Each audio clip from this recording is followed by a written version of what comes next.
पिछली कहानी में हमने सुना माया, मयंक, राहुल और जो तांत्रिक बाबा थे वो चारों मयंक के घर में जाकर हवन वगैरह स्टार्ट करते हैं।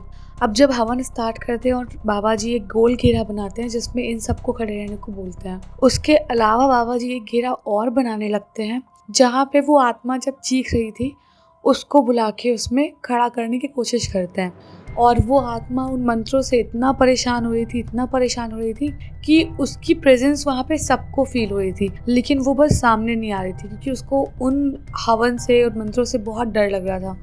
अब जैसे तैसे मंत्रों की ताकत से तांत्रिक जो थे वो सोनाली की आत्मा को उस घेरे में लाने में कामयाब हो गए थे जो उन्होंने उसके लिए बनाया था। लेकिन जैसे ही तांत्रिक ने उसको बांधने की कोशिश की ना, उसकी आत्मा को, सोनाली की, उसकी आत्मा सडनली जैसे ही मंत्र रुका ना वैसे ही वहाँ से तुरंत गायब हो गई। और जैसे ही गायब हुई अगली बार वो और ताकतवर होके आई और उसने बाबा जी पर एक ज़ोरदार प्रहार किया जिससे वो वहीं पे गिर गए। और उसके बाद में बहुत देर तक घर में शांति हो गई। ना ही सोनाली की आत्मा के एंड से कोई आवाज़ या कोई भी हलचल हो रही थी, ना ही इन चारों में से कोई भी अभी उसको महसूस कर पा रहा था, ना ही ये लोग कुछ रिएक्ट कर रहे थे खास। अब जो तांत्रिक थे वो तंत्र मंत्र की शक्ति से ये चीज़ समझ चुके थे कि जो सोनाली की आत्मा है उसको इस घर में ना कैद कर सकते हैं ना ही मार सकते हैं। और उन्होंने यही बात माया को और मयंक को बताई। तो मयंक ने तांत्रिक से पूछा कि अब हमें क्या करना होगा और हम कैसे जानेंगे कि ये आत्मा का ओरिजिन क्या है या फिर ये कहाँ मरी थी, क्या होगा। तो तांत्रिक ने कहा कि हम इस आत्मा को वहीं पर मार सकते हैं या मुक्ति दिला सकते हैं जहाँ पर इस लड़की की मौत हुई थी। उसके अलावा इसको कहीं भी मारना बहुत मुश्किल हो जाएगा। तो मयंक ने बोला वो सब तो ठीक है, हम कोशिश करेंगे, लेकिन हमें कैसे पता चलेगा इतना कुछ कि ये कहाँ मरी थी, क्या हुआ था, ये सारी चीज़ें। तो तांत्रिक ने कहा कि तुम लोग परेशान मत हो, इसका भी एक तोड़ निकालता हूँ मैं। और मयंक ने बोला कि क्या पता वो, जैसे कि लोग बताते हैं कि जंगलों से गायब हुई है, तो उसकी कोई जंगल में किसी ने बलि दी या कुछ किया हो। तो जिस जंगल में आप साधना करते हैं कहीं वही जंगल तो नहीं है वो वाला। तो तांत्रिक ने बोला कि नहीं, वो जंगल ऐसा जंगल नहीं है और हम वहाँ पर साधना काली शक्तियों की नहीं भगवान की करते हैं, तो वहाँ ऐसा कोई भी किसी के लिए करना पॉसिबल नहीं है। ये किसी और जंगल की बात हो रही है और हो सकता है कहीं और ऐसा हुआ हो।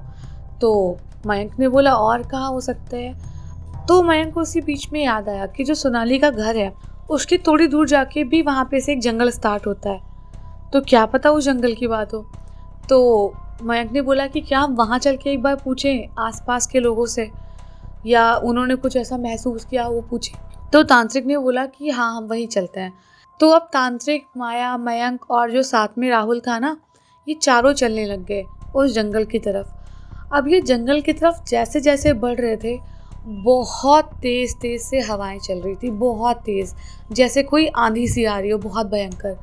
और ऐसे लग रहा था जैसे आसमान में पूरे काले बादल हो गए और भी बहुत ज़्यादा बारिश होगी। और ऐसे ही धूल उड़ के आंखों में जा रही है, एकदम पत्ते वत्ते उड़ रहे हैं। ऐसा लग रहा था जैसे मौसम बहुत ख़राब होगा और अभी बहुत ज़्यादा बारिश होगी। इतने में माया की निगाह पड़ी कि जो इतनी आंधी में ना एक कार खड़ी हुई है और वो आंधी के प्रेशर से, मतलब इतनी तेज़ आंधी है कि वो अपने आप ऐसे पीछे की तरफ जा रही है। और माया के दिमाग में आया कि हो सकता है कोई इसमें बैठा हो या फिर ये ऐसे ही चल रही है, क्या हो रहा होगा, और अगर कोई अंदर होगा तो वो तो फंस गया फिर, और क्या करेंगे, कैसे बचाएंगे इसको। लेकिन तभी माया का ध्यान उस कार से हट के वापस तांत्रिक पे और अभी कंडीशन पे आ गया जो चल रही सिचुएशन। तो माया ने बाबा जी से बोला कि बाबा जी एक काम करते हैं, अभी हम घर चलते हैं और जैसे थोड़ी सी आंधी शांत होगी और मौसम ठीक होगा तब निकल के आएंगे बाहर। और इतना बोल के माया, मयंक और राहुल तीनों उसके घर की तरफ बढ़ने लग गए, माया के घर की तरफ। तभी तांत्रिक बहुत तेज तेज से हंसा और बोला तुम लोग घर जा रहे हो। तो माया ने कहा हाँ बाबा जी, अभी तो इतनी ज़्यादा बारिश होने की चांसेस है ना कि शायद हम लोग अभी जा भी नहीं पाएंगे जंगल की तरफ। तो तांत्रिक बोलने लग गए कि ये सब उसकी माया है और वो सब कुछ कर रही है जिससे कि हम इस जंगल में ना जाएं और उसके बारे में कुछ भी पता ना कर पाए और वो हमें ऐसे ही परेशान करती रहे। तो माया ने बोला कि फिर हम क्या करें अभी। तभी तांत्रिक ने अपनी जो उनकी पोटली होती है ना, झोली टाइप की, उसमें से कुछ भस्म टाइप की निकाली और ऐसे ही मंत्र पढ़ के ऐसे हवा में फेंक दी। और देखते ही देखते वहाँ जो हवा बहुत तेज़ चल रही थी और बहुत मौसम ख़राब सा लग रहा था वो एकदम नॉर्मल हो गया अब। और लगा तो जैसे कुछ ऐसा था ही नहीं, बहुत नॉर्मल मौसम और सब कुछ ठीक हो गया। और जैसे ही ये सब कुछ हुआ था, वापस माया को ध्यान आया कि वहाँ पे एक कार देखी थी उसने, जो आंधी की तरफ से खींची जा रही थी, और अब वहाँ पे कोई कार नहीं थी और रास्ता बिल्कुल खाली था। और माया को उस कार की चिंता होने लग गई, और उस टाइम इसी सिचुएशन के चक्कर में वो बाबा को या फिर मयंक को इस कार के बारे में बताना भूल गई, और अब वो बाबा से और मयंक से इस बात का जिक्र करने लग गई। अच्छा, उसी बीच में जैसे ये लोग उधर देख के बात कर रहे थे ना, एकदम से मंदिर के साइड से कोई परछाई सी ऐसा भागता हुआ कोई दिखता है ना झटके में, वैसा दिखा। मंदिर के साइड से कोई भागता हुआ आ रहा है बहुत तेज़, और पैरों की आवाज़ बहुत तेज़ तेज़ से आ रही थी इन लोगों के साइड बढ़ती हुई। और थोड़ी दूर से इनको समझ आया कोई इंसान बहुत डरता हुआ, जैसे भागता नहीं, आधा गिरता आधा चलता हुआ, वैसे कोई भागता हुआ आ रहा है बहुत तेज़ तेज़ से। और जैसे इन चारों को देखा, वो आगे आके रुक गया। और जैसे ही वो रुका, और वो तुरंत जो तांत्रिक बाबा थे उनको देखते ही उनके एकदम हाथ पैर जोड़ने लग गया और बोलने लग गया कि बाबा जी प्लीज़ मुझे बचा लो, मुझसे बहुत बड़ी गलती हो गई है। मुझे लगा था कि वो मर गई है, लेकिन वो अभी भी जिंदा और मुझे बहुत परेशान करती है, और वो हमेशा मेरे आसपास रहती है। ये सब बोले जा रहा था। अब तांत्रिक समझ नहीं पा रहा था कि कौन है, क्या है और ये क्या बोल रहा है। तो मयंक ने उस आदमी को बहुत हिम्मत दी और बोला शांत हो जाओ पहले तुम, और एकदम आराम से बताओ शुरू से क्या बात है और कौन परेशान कर रहा है। तो थोड़ा बहुत अपना हाफना कम करते करते वो आदमी बोलता है कि मेरा नाम आशीष है और मैं एक बहुत अच्छा बिज़नेस चलाता हूँ, और वो मेरा बिज़नेस गुजरात में चलता है, और मैं यहाँ पे जो ये मोहल्ला है इसमें मेरा घर था, इसीलिए यहाँ पे कभी कभी आया करता हूँ। और जो कुछ भी है ये बहुत पुरानी बात है, लेकिन वो तब से मेरे पीछे पड़ी और वो आज तक मेरे पीछे पड़ी हुई है। और मुझे लगा था कि वो मर गई तो वो मेरा पीछे छोड़ देगी, लेकिन वो मेरे पीछे ही लगी हुई है। तो मयंक ने बोला कि अच्छा ठीक है, समझ गए हम तुम्हारे पीछे, तुम मतलब बहुत अच्छे बिजनेसमैन हो, तुम्हारे पास बहुत पैसा है, लेकिन तुम्हारे पीछे कौन लगी हुई है, क्या हुआ है वो बताओ। तो बोला कि अरे वही लड़की जिसकी उम्र लगभग 15-16 साल की है। और जैसे उसने ये बोला आशीष ने, मयंक का दिमाग एकदम ठनक गया कि ये कैसे बोल रहा है। तो मयंक ने आशीष को पूछा कि तुम उस लड़की का नाम बताओ कि क्या नाम है। तो वो सामने वाला जो आशीष था वो बोलने लग गया कि ये बात बहुत पुरानी है, जब मैं लगभग 18-19 साल का था और वो लड़की 15-16 साल की थी, और मैं उसे बहुत ज़्यादा पसंद करता था, और उसका नाम सोनाली था, और हम लोग साथ में स्कूल में पढ़ा करते थे। और एक होता ना वन साइडेड लव, वो वाला प्यार था इसको, आशीष को सोनाली से बहुत ज़्यादा। और कई बार आशीष ने सोनाली को इस चीज़ के लिए बोला कि वो उसे पसंद करता है और वो उससे आगे बात करना चाहता है, अपनी बात आगे बढ़ाना चाहता है। लेकिन सोनाली बहुत ज़्यादा सुंदर थी और बहुत ज़्यादा ही मतलब एटीट्यूड भी था उसके अंदर, और एटीट्यूड नहीं भी चलो मान ले, लेकिन वो इतना जल्दी इन सब चीज़ों में नहीं पड़ने वाली थी, शायद ये बात रही होगी, और कोई भी रीज़न हो सकता है अगर वो इसमें इंटरेस्टेड नहीं थी। तो उसने आशीष को मना कर दिया, और एक बार नहीं, उसने बहुत बार आशीष को मना किया। और एक बार हद तब हो गई जब आशीष ने अपने दोस्तों के सामने उससे ये सब बातें की कि वो बहुत पसंद करता है और वो उसे मतलब बहुत खुश रखेगा, एक बार बस वो हाँ कर दे। लेकिन सोनाली ने उसकी बहुत बुरी तरह से बेइज्जती करके फिर से ना कर दिया। अब आशीष का ईगो बहुत ज़्यादा हर्ट हुआ इस बात से, और दोस्त भी साथ में थे, तो उसका ईगो तो हर्ट हुआ, लेकिन दोस्तों के सामने मजाक का एक पात्र बन गया, और दोस्त उसको तरह तरह से डिस्करेज करने लग गए, और कुछ दोस्त उसको इनकरेज करने लग गए कि इसकी इतनी हिम्मत कि तुझे ना बोल के जा रही है, और तू सुन भी रहा है, भाई मैं होता तो ये करता वो करता, वैसी बात हो गई थी। तो आशीष ने भी इस बात को बहुत सीरियस ले लिया, और वो आगे मतलब चीज़ें ऐसी हो गई कि एक होता है ना जब इंसान के ऊपर जुनून सवार हो जाता है किसी चीज़ का, तो उसे कुछ भी नहीं दिखाई देता, कुछ भी नहीं। तो आशीष के साथ भी सेम सीन हुआ था। आशीष को इससे इतना अट्रैक्शन था, इतना इसको करता था ना कि मतलब एक बार मान जाए, लेकिन सोनाली बिल्कुल भी एक्सेप्ट नहीं कर रही थी उसको। तो आशीष ने एक दूसरा तरीका निकाला।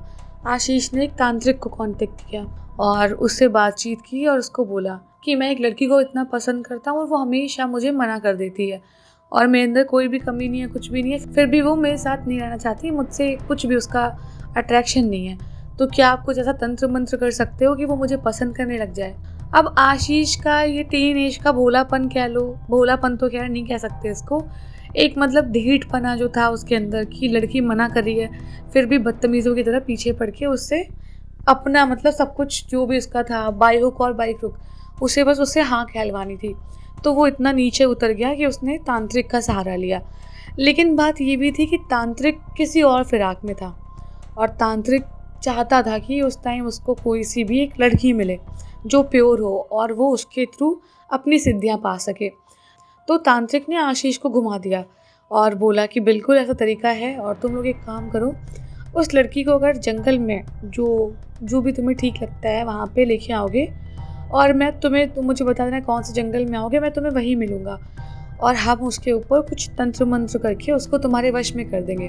तो तुम बहुत ज़्यादा मतलब कितना कुछ भी कहोगे वो तुम्हारी हाँ में हाँ मिलाएगी और तुम्हें बहुत पसंद करने लग जाएगी।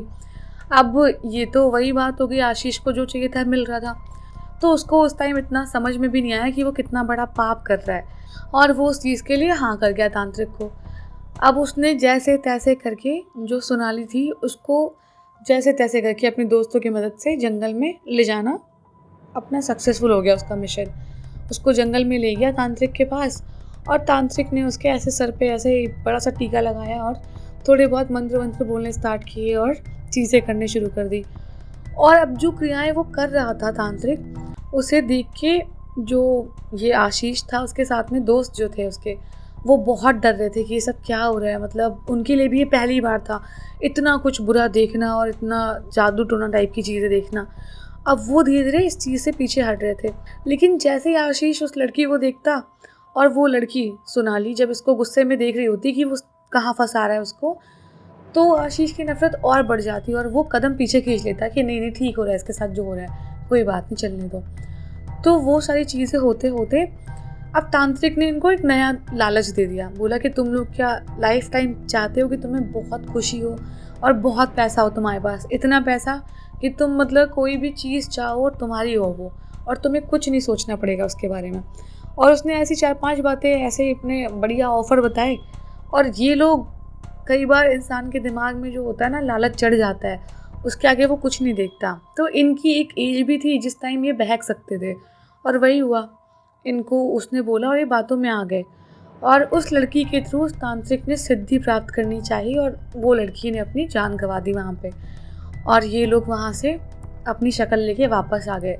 लेकिन हुआ इनके साथ बहुत अच्छा, मतलब जो इनको तांत्रिक ने बोला था कि पैसा रुपया बहुत मिलेगा, ये होगा वो होगा। लेकिन लाइफ में एक पॉइंट पे आके हम ये ज़रूर समझते हैं कि पैसा रुपया बहुत इम्पॉर्टेंट है, लेकिन वो सब कुछ नहीं बन सकता आपका। और कितना भी बड़ा कोई आदमी हो उसको कुछ ना कुछ प्रॉब्लम हमेशा होती है। तो इन लोगों ने तो किसी के साथ छल करके उसके साथ पाप करके कुछ कमाया था, तो इनको कैसे माफ़ कर देती वो। तो इसके पीछे वो शुरू से लगी हुई, जब से उसकी शरीर से उसकी आत्मा अलग हुई थी तब से आशीष के पीछे वो सोनाली लगी हुई थी और उसको एक सिद्धि के लिए इस्तेमाल किया गया था और एक गलत तरीके की सिद्धि के लिए। तो उसकी आत्मा बिल्कुल तृप्त नहीं हुई थी और वो हमेशा से आशीष को तरह तरह से परेशान करती थी और आशीष बिल्कुल जैसे मेंटली डिस्टर्ब हो जाता ना इंसान, वैसा होने लग गया था। और यही सब बताते बताते आशीष रोने लग गया। जैसे ही रोने धोने लग गया और बाबा जी ने पूछा कि तुम यहाँ पे कर क्या रहे हो, जब तुम दूसरे शहर रहते हो, तुम्हारा बिजनेस दूसरे शहर में, तुम यहाँ क्यों आए फिर।